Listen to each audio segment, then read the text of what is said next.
چلا سکتی ہے شمع کشتہ. ذرا سی وضاحت کر دوں، شمع کشتہ بجھا ہوا چراغ. جب آدمی پھونک مارتا ہے تو جلا چراغ بجھ جاتا ہے، مگر اہل اللہ کو وہ طاقت ملی ہے کہ یہ پھونک مار دے تو مجھے چراغ جل جائے. اب ڈاکٹر اقبال کے اس فکر کو اس منظر میں سماعت فرمائی سچویشن میں کہ جلا سکتی ہے شمع کشتہ کو ماذ نفس ان کی، الہی کیا چھپا ہوتا ہے اہل دل کے سینوں میں. الہی کیا چھپا ہوتا ہے اہل دل کے سینوں میں. اسی ماحول میں حضرات آپ توجہ فرمائیں، پوری دنیا میں عرس کا اہتمام ہوتا ہے. ابھی میرے مائک پر آتے ہی فوری ہمارے برادر گرامی بھائی مولانا محمود صاحب نے کہا عرس کی اہمیت و فضیلت بفضل ہی تعالیٰ یہ آپ سب کی دعائیں ہیں کہ عنوان کی تلاش نہیں ہوتی ہے، مضمون پہ فضل ہی تعالیٰ سما بیان رسول ہی لالا آپ کی دعاؤں سے حاضر ہوتے ہیں. حضرات عرس کیا ہے؟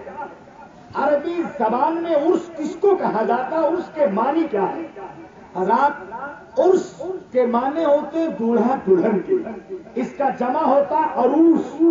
حضرات اسے عرس کیوں کہا جاتا ہے؟ آج کی تاریخ ساری دنیا میں عرس کا اہتمام ہوتا ہے، اور حج بیت اللہ کے بعد حضرت احمد حیا کبیر رفاعی رحمت اللہ علیہ کا عرس پوری دنیا میں سب سے زیادہ بھیڑ کا حامل ہوتا ہے. عرس کس کو کہا جاتا ہے؟ اس کا مقام کیا ہے؟ اس کی ضرورت کیوں ہے؟ حضرات عرس کسی کے یوم وفات کو کہا جاتا ہے، عرس اس کے یوم انتقال کو کہا جاتا ہے. یہی وجہ ہے کہ جب نبی کے مداحان نبی کے سامنے تقریر کرنے یا نبی کی نعت پڑھنے آتے تھے تو میرے نبی اپنے ہاتھوں سے انہیں کرسی اور منبر عطا فرماتے تھے. اس لیے یہ مصطفیٰ جان رحمت کی سنت ہے. میرے نبی نے حسان ابن ثابت کو کرسی دی کہ میری نعت پڑھو، میرا بیان کرو، میری تقریر کرو. یہ میرے نبی کی سنت ہے، اور مصطفیٰ کی سنت کو اپنانا یہ اہل سنت کا شعار ہے. اب آپ نے سمجھ لیا میرے نبی نے کس طرح سے اپنے سنت کو واضح کرنے کا اعلان فرمایا. اب آپ سمجھیں عرس کسے کہتے ہیں؟ یوم انتقال کو عرس کہا جاتا ہے، یوم وصال کو عرس کہا جاتا ہے، یوم وفات کو عرس. لیکن سائیکولوجیکل طور پر اگر میں آپ سے پوچھوں تو جس دن کسی کا انتقال ہو اس دن رونا چاہیے، آنکھوں میں آنسو بہانا چاہیے، دامن چاک کر کے آنسوؤں کے قطار کو زمین پر گرانا چاہیے. مگر انتظام کیوں ہے؟ یہ کھانے کا اہتمام ہے، یہ ازدحام کیوں ہے؟ یہ حضرات توجہ فرمائیں، یہ خوشی کا موقع کا اظہار کیوں؟ میں کتنی بات دینے جا رہا ہوں، توجہ کرو میرے آبادی کے لوگوں، بڑی اہم بات بتانے جا رہا ہوں. حضرات یہ عرس کے دن یہ خوشی کا اظہار کیوں ہے؟ چہروں پہ مسرت و شادمانی کا اظہار کیوں ہے؟ خوشی کے دن یہ لوگوں کا انتظام کیوں ہے؟ آج تو رونا چاہیے، نالے نیم شبی ہونی چاہیے، آہ سوگاہی ہونی چاہیے، سوزے درو ہونا چاہیے. محفوظ کیجیے، سوزے درو ہونا چاہیے. آج کے دن رونا چاہیے. یہ خوشی کا اظہار کیوں ہو؟ یہ دیوانے ہو گئے ہیں لوگ، عقل سے دور ہو گئے ہیں لوگ. آج کے دن یہ خوشی کا اظہار کیوں ہے؟ طریقہ یہ ہے کسی کے مرنے کے دن پر کالی جھنڈیاں لگائی جاتی ہیں، کالا لباس پہنا جاتا ہے، سینہ پیٹا جاتا ہے، کہیں کہیں کہیں ماتم کیا جاتا ہے. مگر اہل سنت و جماعت کو کیا ہو گیا ہے؟ یہ خوشی کا اظہار کر رہے ہیں، مسرت و شادمانی کا اعلان کر رہے ہیں. کیوں؟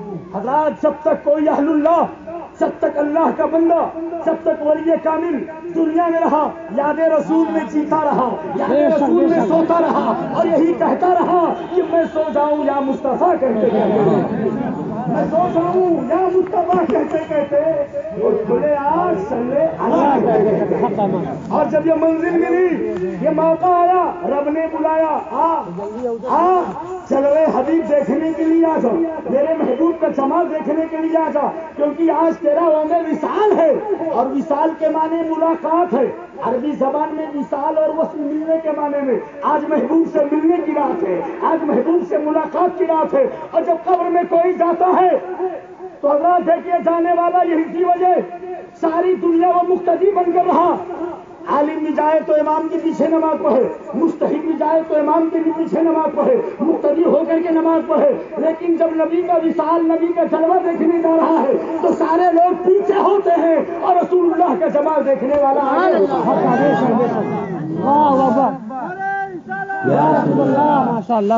غور کیا کسی جنازے کو آپ نے تیار کیا؟ اب تک وہ زندگی میں جب تک رہا پیچھے رہا، آج آگے کیوں ہے؟ اس لیے آگے بڑھایا جاتا ہے کہ آج میرے نبی کا جلوہ دیکھنے جا رہا ہے، مصطفیٰ کا جمال دیکھنے جا رہا ہے، حبیب خدا کا نظارہ کرنے جا رہا ہے۔ اسی لیے تو کسی نے کہا کہ مر کے ٹوٹا ہے کہیں سلسلے قید حیات، ارے فرق اتنا ہے کہ زنجیر بدل جاتی ہے۔ آج پھولے نہ سمائیں گے کفن میں آسی، آج کی رات ہے اس گل سے ملاقات کی رات، یہ ملاقات کی رات آگے ہے۔ اور جب اتارا گیا اور جلوے حبیب دیکھا، رب نے فرمایا راتوں کو تو نے میرے نبی کی یاد میں رویا ہے، راتوں کو جاگا ہے، آ جمال رسول اللہ دیکھ لے۔ سوال ہوا قبر میں، اب فرشتے کہتے ہیں نم کا نومت العروس، سو جا سو جا جیسے دولہا اور دلہن سوتے ہیں۔ سبحان اللہ، اب تمہیں کوئی جگانے نہیں آئے گا، ہاں اگر جگانے آئے گا لا یقضیہ عرضا الا من ارتضی، اگر کوئی جگائے گا تو تیرا محبوب جگائے گا۔ عروس، فرشتوں نے کہا سو جا جیسے دولہا دلہن، عروس دولہا دلہن کے معنی میں، اسی لیے اس کو کہا گیا عرس، اور یہ عرس ساری دنیا میں منایا گیا کہ آج محبوب سے ملاقات کی رات ہے، آج نبی کے جلوے کے دیکھنے کی رات ہے۔ تو وہ لوگ مبوس نہ کرے کہ جن کے مر گئے مردود، نہ فاتحہ نہ درود، نہ خدا ہی ملا نہ وصال صنم، نہ ادھر کے رہے نہ ادھر کے رہے۔ لیکن سنی مسلمانوں، ہمارا جب بھی کوئی نبی کا غلام جاتا ہے تو ہم اس کے مرنے کے دن کا اہتمام کرتے ہیں کہ آپ نے جلوے مصطفیٰ کو دیکھا ہے، جلوے رسول اللہ کو دیکھا ہے۔ اس لیے سنیوں کا مقدر ہے کہ عرس مناتے ہیں، اور جن کے یہاں ساری زندگی یہاں جہنم، ساری زندگی کے لیے جہنم، اب ان کے لیے ان سے کوئی شکوہ نہیں ہے۔ اس لیے اہل اللہ جب گئے تو ساری دنیا ان کی قبر پر آتی ہے، وہ جب تک رہے بظاہر ایک میلہ ان کے سامنے رہا، لیکن چلے گئے تو اہل اللہ کا میلہ ان کی قبر پر آ گیا ہے، ان کی بارگاہ میں حاضر ہو گیا ہے۔ اور یہی وجہ ہے، یہ وہ لوگ ہیں جو ساری دنیا کو دیکھتے ہیں۔ میں نے ابھی ایک جملہ کہا تھا، ولی ولایت کی شان رکھتے ہیں، ولی نگاہ میں دونوں جہان رکھتے ہیں۔ ہم اور آپ قرآن پڑھتے ہیں تو قرآن دیکھ کر، مگر یہ قرآن پڑھتے ہیں تو لوح محفوظ کو دیکھ کر۔ اس لیے حضرت امام مالک نے فرمایا متخذ اللہ ولیا جاہل قط، یہ کیسے دیکھتے ہیں؟ آؤ ذرا سی ایک تاریخی بات رکھ دوں، آپ کا ایمان تازہ ہو جائے۔ دلی کی جامع مسجد ہے، مصلی امامت پر حضرت اورنگزیب عالمگیر ہیں، سبحان اللہ۔ پیچھے بہت سارے لوگ ہیں، مغرب کی نماز کا وقت ہے۔ مسئلہ یہ ہے کہ اگر بادشاہ کے اندر امامت کی صلاحیت ہے تو اس کی موجودگی میں غیر شخص کو امامت کا حق نہیں دیا جائے گا۔ اورنگزیب عالمگیر مصلی امامت پر کھڑے، ایک جگہ قرآن کی تلاوت کی، کہیں حرکات میں کوئی تبدیلی ہوئی، پیچھے سے لقمہ دیا ایک شخص نے، مگر اورنگزیب وقت کے سلطان ہیں، ان کا ہندوستان اس وقت کئی ملکوں میں بٹا ہوا ہے، اکھنڈ بھارت کا تاجدار اورنگزیب عالمگیر لقمے کو نہیں لیا، پھر پلٹ کر کے اسی بات کو کہا، پھر لقمہ دیا، پھر اسی کو دہرایا۔ نماز جب پوری ہو گئی تو اورنگزیب عالمگیر نے سلام پھیرنے کے بعد میں پلٹ کر پیچھے دیکھا، ایک جملہ کہا، کس نے مجھ کو لقمہ دیا ہے؟ کون ہے لقمہ دینے والا؟ ایک پرسرار آواز، شاہانہ روب و تاب والی آواز میں ایک تنتنا تھا، ایک روب تھا، ایک شاہی وقار تھا، مگر پیچھے والا شخص کھڑا ہوا تو ایک خرقہ پوش، اس زمانے میں خرقہ پہنا جاتا تھا، جبہ نہیں خرقہ کا استعمال ہوتا تھا، سر پہ ایک ہلکی سی پگڑی تھی، ایک درویش کھڑا ہوا، حضور میں نے لقمہ دیا۔ تو اورنگزیب نے کہا سرکار مجھے اپنے حافظے پر بہت ناز ہے، میرا حافظہ دھوکہ نہیں دے گا، مجھے چوک نہیں ہو رہی ہے، آپ سے بھول ہو رہی ہے۔ تو پیچھے والے شخص نے، درویش نے کہا حضور آپ سے خطا ہو رہی ہے، جو میں کہہ رہا ہوں مان لیجیے۔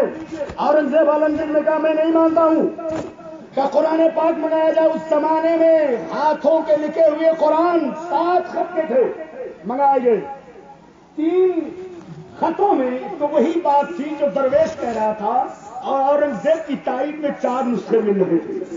اورنگزیب نے کہا لیل اکثر حکم الکل، کہاں لوگوں کی اکثریت تو اس کی بات مان لی جائے، میری تائید میں زیادہ نسخے ہیں، جلال آیا درویش کامل کو. یہی وہ منزل ہے جہاں اللہ اپنی طاقت دکھا کر کے دنیا کو بتاتے ہیں کہ ولایت کیا ہے. یہ نبوت کا ایک 40واں حصہ ہے کہ نبی کو جب ضرورت پڑی تو معجزہ کا اظہار کیا اور ولی کو ضرورت پڑی تو کرامت سنا. اور انڈیا نے کہا حضور نہیں مانوں گا. اپنی ٹوپی سر پہ رکھ دی کا قرآن پڑھو تو جو پڑھ رہے تو اورنگزیب اس کو نہیں پڑھ رہے, جو حضرت کہہ رہے تو وہی سنا رہے. کا پھر پڑھو کہ نہیں وہی جو آپ کہہ رہے وہی درست ہے. کہا دوبارہ پڑھو کہ آپ نے جو کہا وہی حق ہے. ٹوپی اٹھائی تو کہا اورنگزیب کیا ہو گیا. کہ حضور ہم نے قرآن پڑھا تھا خط اور کتابت دیکھ کر کے, لیکن آج آپ نے قرآن تو لوہے محفوظ دکھا دیا لوہے محفوظ دکھا دیا. اللہ والوں کی یہ شان ہوتی ہے اور یہ طاقت من جانب رسول اللہ ہوتی ہے. اب جب ولی کی طاقت کا یہ عالم ہے تو رسول اللہ کی طاقت کا عالم کیا ہوگا. جب ان کے گدا بھر دیتے ہیں شاہانہ زمانہ کی جھولی, ارے محتاج کی جب یہ حالت ہے مختار کا عالم کیا ہوگا. اور ایک عقیدہ دینا چاہوں گا, جب یہ ضرورت پڑی ہے دنیا میں, زمانے نے ستایا ہے لوگوں کو, مصیبت کی گھڑی آئی ہے تو اہل ایمان اولیاء کرام کے آغوش میں آئے ہیں اور آ کر کے فریاد کی ہے تو انہوں نے مدد فرمائی ہے. جلال الدین رومی کا نام اہل علم جانتے ہیں جن کا تعلق کتابوں سے تصوف و عرفان سے ہے. صوفیاء کرام کے 4 گروپ ہیں, ایک ہماؤس, ایک ہما ازوس, ایک ہما باؤس, ایک ہما اندروس. یہ صوفیاء کرام کے علم کی بات ہے. ایک زمانے میں چنگیز کا پوتا تیمودار خان خوارزم پر حملہ ور ہوا اور ایک لمبی فوج لے کر کے حاضر ہوا. میں بتاؤں ولی کی طاقت کیا ہوتی ہے, ولی کا مقام کیا ہوتا ہے. جیسا کہ بھائی مولانا محمود نے کہا کہ ولی کا مقام بتا دیجیے, مقام ولی اور ولایت کیا ہے. لوگوں نے آ کر کہا حضور درویش کامل اپنی جھوپڑی سے باہر نکلے, اس لیے کہ حرم کی پاسبانی صرف سجدوں سے نہیں ہوگی. حرم کی پاسبانی صرف سجدوں سے نہیں ہوگی کہ اب خاک زمین کربلا کچھ اور کہتی ہے. نکلیے جھوپڑی سے باہر, مدد فرمائیے. چنگیزی لشکر ہمارے شہر پر حملہ ور ہونے والا ہے. بغداد کے موتے کا سندور کھل چکا ہے. 1 کروڑ 6 لاکھ مسلمانوں کو گاجر مولی کی طرح کاٹ کر اب ہماری بستی اجاڑنے آ گیا ہے. حضور باہر نکلیے. تو اللہ والے نے جو اپنے قدم باہر نکالا تو کچھ نہیں کیا, ایک مسلح بچھا دیا. سبحان اللہ, ایک مسلح بچھایا. ہتھیار نہیں ہے, طاقت نہیں ہے, فوج نہیں ہے, لشکر و سپاہ نہیں ہے, مسلح بچھا دیا. اور جب مسلح بچھایا تو ادھر سے تیمودار خان جو چنگیزیوں کا سپہ سالار تھا, ہلاکو کا نام زد تھا, اس نے کہا الغار ہو. مگر سپاہی نے جب گھوڑے کو ایڑ مارا تو جتنے چنگیزی کے سکتے گھوڑوں کے پاؤں شر ہو گئے, اپنی جگہ پہ جامد ہو گئی. پھر اس نے آواز دی سپاہیوں آگے بڑھو, مگر اب گھوڑوں کے پاؤں کی طاقت ختم, آگے نہیں گھوڑے بڑھے. تیمودار خان نے کہا میرے سپاہیوں گھوڑے کو چھوڑ دو, پیدل مارچ کرو. جب آگے بڑھنا چاہا تو سپاہیوں کے پاؤں کی طاقت ختم. پھر چنگیزی سپہ سالار تیمودار خان نے کہا کہ اپنے ہاتھوں میں تیر و کمان لے کر کے وہ سامنے بیٹھنے والے درویش پر تیر مارو, اس کا وجود دکھا جائے. ہاتھوں میں کمان اور تیر لیا, جب تیر کو لگانا چاہا تو طاقت ختم. وزیر نے آ کر کہا حضور ہم طاقت کو تو طاقت سے ہرا سکتے ہیں, ہم قوت کا مقابلہ قوت سے کر سکتے ہیں, لیکن روحانیت سے ہم مقابلہ نہیں کر سکتے. روحانیت سے ہمارا مقابلہ نہیں ہو سکے گا. اس لیے یہ سامنے والا صاحب دل ہے.